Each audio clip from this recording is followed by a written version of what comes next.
नमस्कार दोस्तों, स्वागत है आप लोगों का हमारे चैनल मैथ्स विथ मिलन में। तो चलिए आज की क्लास को स्टार्ट करते हैं। कल हम लोगों ने क्वेश्चन नंबर 21 तक किया था। आज जो हमारा क्वेश्चन नंबर 22 से स्टार्ट होगा, जो ALP का क्वेश्चन है। ठीक है। और बात रही कौन सा पार्ट है, ये त्रिकोणमिति तो नहीं है। एक मिनट हो जाए, इसका मैं चेंज कर देता हूँ। सॉरी।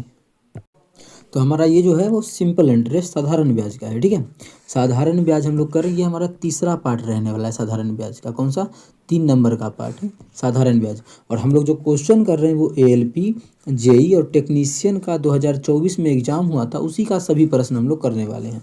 ये 37 नंबर का पार्ट है। पीछे का क्लास अगर आप लोग नहीं देखे हैं तो जाके देख सकते हैं, जिसमें कि बहुत सारा चैप्टर हम लोग कंप्लीट कर चुके हैं। लाभानी हो चुका है, मतलब लगभग चैप्टर हो चुका है, और कुछ चैप्टर बचा हुआ है, वो भी आप लोगों को हम करवा रहे हैं। चलिए तीसरा पार्ट जो है शुरू करते हैं। ये होमवर्क का क्वेश्चन आप लोगों को कल दिया गया था। आप लोग आंसर किए तो अच्छी बात है, नहीं किए तो कोई बात नहीं है। इसका सॉल्यूशन आज मैं करने वाला हूँ। ठीक है। तो एक क्वेश्चन हम शुरू करेंगे क्वेश्चन नंबर किस से? क्वेश्चन नंबर ये जो है हमारा क्वेश्चन नंबर 23 से। ठीक है। और ये जो क्वेश्चन नंबर 22 है वो भी हम लोग करेंगे, लेकिन बाद में। पहले हम लोग क्वेश्चन नंबर 23 से शुरू करते हैं। तो देखिए क्वेश्चन में कह रहा है 23 नंबर में कि ए ने 8,000 रुपये और बी ने 11,000 रुपये साधारण ब्याज की दर पर निवेश किया। 3 वर्ष के अंत में बी को ए से इतना रुपये ब्याज अधिक मिला, तो साधारण ब्याज का दर पूछा गया है, साधारण ब्याज का रेट पूछा गया है। देखिए क्वेश्चन का कहना है कि 8,000 रुपया ए लिया है। ए का अगर हिस्सा का बात करें, ये ए है, ये कितना 8,000 रुपया, ओके है। और बी का हम बात करते हैं, बी कहाँ गया? बी का जो है वो 11,000 रुपया है। कितना है? 11,000। ध्यान दीजिएगा एक चीज़, क्या कि हम चाहे तो एक एक जीरो सबका ख़त्म कर सकते हैं। आप बोलिएगा आप कि एक एक जीरो क्यों ख़त्म किए, दो दो जीरो क्यों नहीं किया, फिर तीन तीन जीरो, इसमें भी 3 जीरो, इसमें भी 3 जीरो ख़त्म। इसलिए नहीं किए क्योंकि ब्याज जो मिल रहा है बी को ए से 720 रुपये अधिक। हो, ये मानो बी है या फिर ये ए है और ये बी है, तो बोल रहा है 720 रुपया अधिक ब्याज मिलता है। किसको? 3 वर्ष के अंत में बी को ए से, मतलब ए को अगर एक्स मिल रहा है तो बी को जो ब्याज मिल रहा है वो 720 रुपया अधिक मिल रहा है, मतलब एक्स प्लस 20 मिल रहा है। ठीक है। ए से 720 रुपया अधिक, तो ए से अधिक हो गया 720 रुपया। यहाँ आप लोग चेक कर सकते हैं, ए से हमारा अधिक है। उम्मीद करते हैं क्लियर होगा। कहीं भी किसी प्रकार का कोई भी दिक्कत हो कमेंट करके पूछ सकते हैं।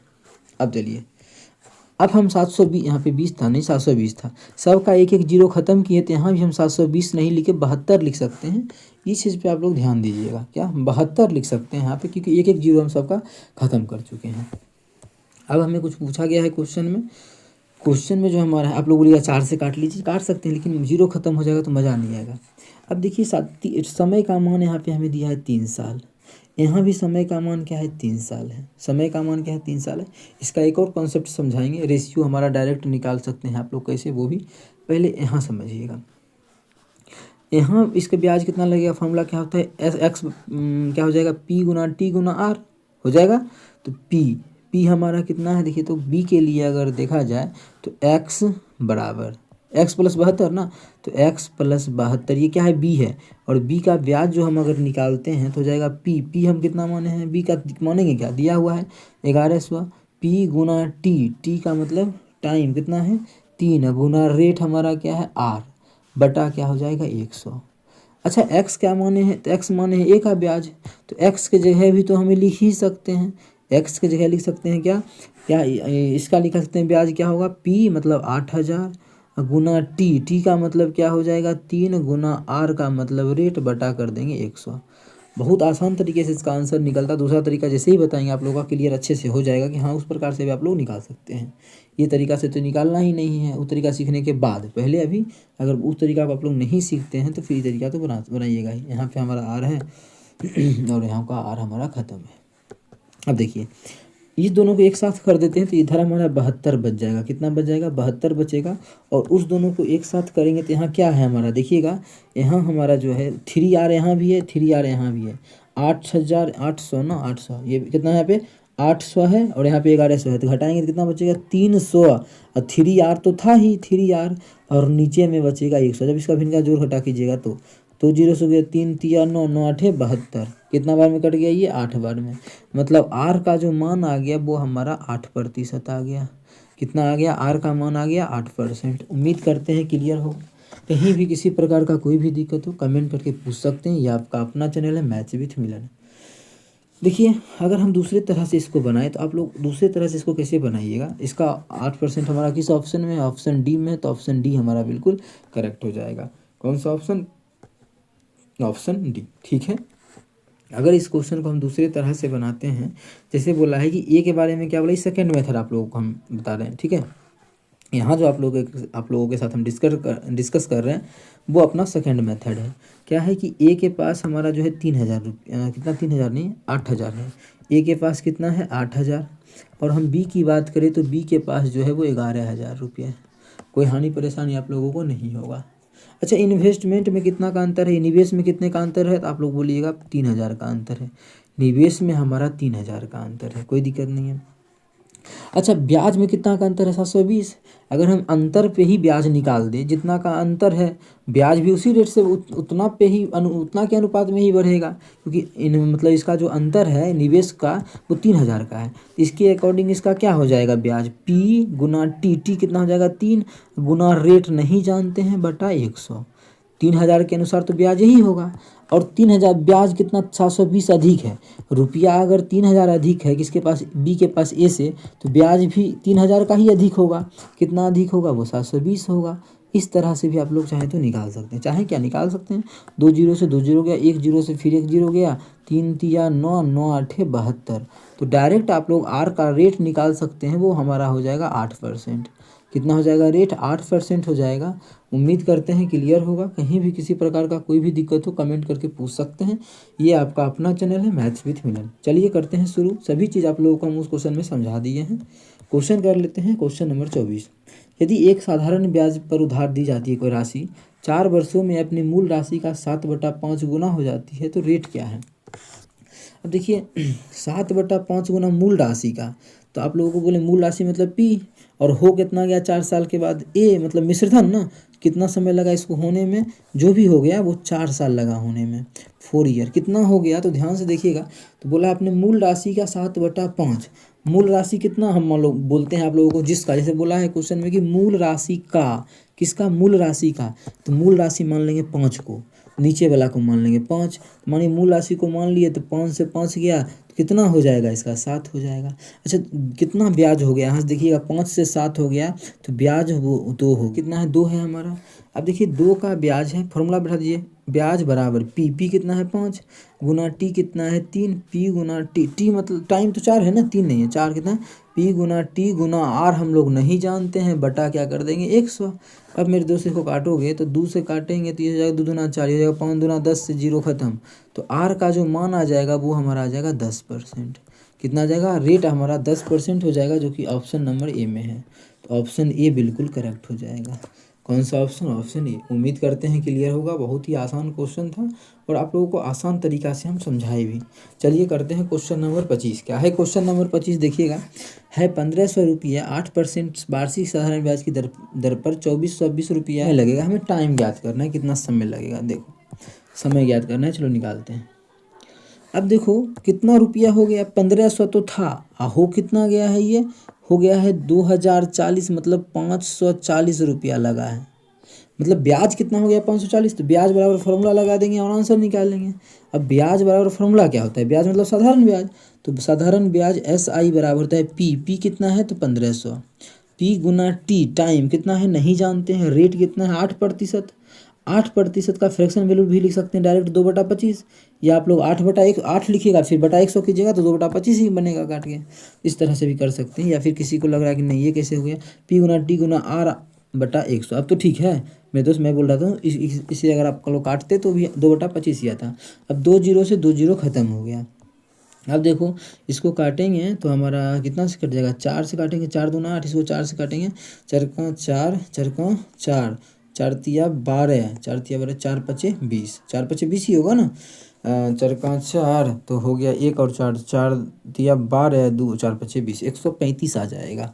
अब देखिए क्या कटेगा, तो आप लोग बोलिए जी बिल्कुल कट जाएगा। ये हम 15 नामा 135 होता है, तो 9 और 2 इधर आ जाएगा तो बटा 2, 9/2 ईयर लगेगा। कितना साल लगेगा, 9/2 साल लगेगा रुपया को 8% के रेट से 2040 होने में समय आ गया।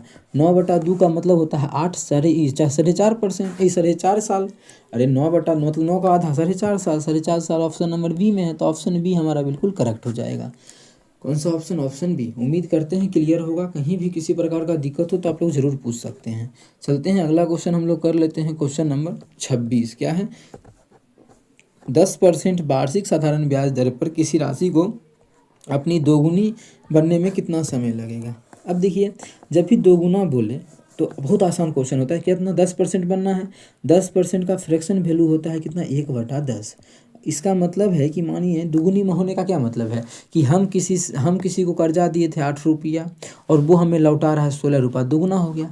16 कब लौटाएगा? कि 8 रुपया उसको कर्जा दिए थे, ब्याज भी अगर 8 हो जाए, तो वो हमें 16 लौटा देगा। मतलब जितना कर्जा दिए थे उतना ही ब्याज भी हो जाए तो हमारा दोगुना हो जाएगा राशि। ऊपर वाला ना वो होता है ब्याज होता है। ये अगर सालाना जैसे बोला है कि वार्षिक दर पर, तो 1 साल का ब्याज है। अब देखिए मूलधन कितना है, तो मूलधन आप लोग बोलिएगा 10 है। जब मूलधन 10 है तो ब्याज भी कितना होना चाहिए? 10। 1 साल में 1 हो रहा है तो 10 होने में कितना साल लगेगा? 10 साल, जो कि ऑप्शन नंबर ए हो जाएगा बिल्कुल करेक्ट। क्योंकि ब्याज 10 होना है तभी तो 10 रुपया ये 10 रुपया ये 20 रुपया हो जाएगा। क्वेश्चन में बोला दुगुना हो जाता है, दुगुना हो गया, 10 का 20 हो गया। तो इस तरह से बना सकते हैं क्वेश्चन को, देखते ही आंसर क्लिक कर सकते हैं। उम्मीद करते हैं समझ में आ गया होगा। चलते हैं अगला क्वेश्चन, क्वेश्चन नंबर 27 कर लेते हैं। क्वेश्चन है 1300 रुपये पर 5 वर्षों में 520 रुपये का साधारण ब्याज प्राप्त करने के लिए वार्षिक ब्याज की दर कितनी होगी? देखो आसान क्वेश्चन है। कितना बोला है? पी कितना है? 1300, तो पी गुना टी कितना है? 5 साल। रेट कितना है वही तो निकालना है, बटा कर देंगे 100 बराबर हो जाएगा हमारा ब्याज, जो कि बोला है ब्याज जो है वो 520 प्राप्त करेंगे। 2 जीरो से 2 जीरो खत्म, 13 से काटेंगे 13 चौके 52 जीरो, 5 से काटेंगे तो 5 अट्ठे 40 आ जाएगा। मतलब आर का जो मान आ जाएगा वो हमारा 8% आ जाएगा, जो कि हमारा ऑप्शन नंबर डी में है। तो ऑप्शन डी हमारा बिल्कुल करेक्ट हो जाएगा। उम्मीद करते हैं समझ में आ गया होगा। कहीं भी दिक्कत हो तो ज़रूर पूछें। चलते हैं अगला क्वेश्चन, क्वेश्चन नंबर कर लेते हैं 27। तो हो गया हमारा, पीछे ही ना डबल क्वेश्चन है। बस ये हमारा साधारण ब्याज आज खत्म होता है। बस साधारण ब्याज खत्म हो गया, साधारण ब्याज खत्म होता है। अब आप लोगों को हम करवा देते हैं सीआई, मतलब चक्रवृद्धि ब्याज। जैसे ही चक्रवृद्धि ब्याज खत्म होगा उसके बाद आप लोगों को हम मेंसुरेशन करवा देंगे। बस आप लोग रखिए पेशेंस और जल्दी हो जाएगा ख़त्म आप लोगों का। जो भी आप लोगों का डिमांड है उस चैप्टर का आप लोग लिस्ट बना दीजिए कमेंट में, या फिर लिस्ट नहीं भी बनाइएगा तो आप लोग का जो भी वीवीआई है और जो जिससे क्वेश्चन मैक्सिमम क्वेश्चन आया हुआ है और जो आप लोगों को जिससे डर लगता है वो सभी चैप्टर आप लोगों को हम अच्छे ढंग से करवा देंगे, एक एक क्वेश्चन। इसके बाद आप लोगों को हम सीआई करवा देते हैं, जो कि हमारा साधारण ब्याज रहेगा, कंपाउंड इंटरेस्ट। आज हमारा सिंपल इंटरेस्ट साधारण ब्याज खत्म होता है। कोई भी अच्छा होमवर्क का क्वेश्चन बचा हुआ ही रह गया क्या? चलो होमवर्क का क्वेश्चन कर लेते हैं, ध्यान ही नहीं रहा, sorry. This is our homework person. ठीक है, होमवर्क का क्वेश्चन है तो कर लेते हैं इसको सॉल्व। क्वेश्चन है एक आदमी ने अपनी आय का 1/3 हिस्सा 7% ब्याज पर, 3 हिस्सा कितना बोला है? 1/3 हिस्सा। कुल हिस्सा था कितना? तो इसके बारे में तो हमें पता नहीं है, तो हमें मान लेंगे कुछ भी कि अच्छा शेष नहीं बोला, अपनी आय का 1/3, फिर बोला है अपनी आय का 1/4, फिर बोला है शेष आय का। तो हम मान सकते हैं सबका एलसीएम भी 12, 12 मान लेंगे कुल आय है। या फिर आसान होगा, फिर मान बटा में नहीं आएगा, कितना बटा में। अगर किसी को एक्स मानना है तो एक्स मान के भी आंसर निकाल सकता है, तो चलो एक्स मान के ही निकाल लेते हैं। अगर मान लो एक्स मान लिए तो एक्स नहीं 12x कम से कम मानो, कितना? 12x। तो क्योंकि 1/3 हिस्सा जा रहा है, फिर 1/4 जा रहा है, तो 1/3 1/4 घटेगा, 1/3 जाएगा तो 9 बचेगा। फिर मानो 1/3 खत्म किए, फिर 1/4 खत्म किए, तो 1/3 खत्म किए, एक और उसका 4। चलो आसान है, इस तरह से निकालते हैं। मान लेते हैं कि इसका जो आय है, इनकम है, वो कितना है? 12 है। तो 12 अनुपात में नहीं, 12x मान लो, ठीक है, कितना? 12x है। बोला है अपनी आय का 1/3 हिस्सा 7% ब्याज पर, कितना? 1/3।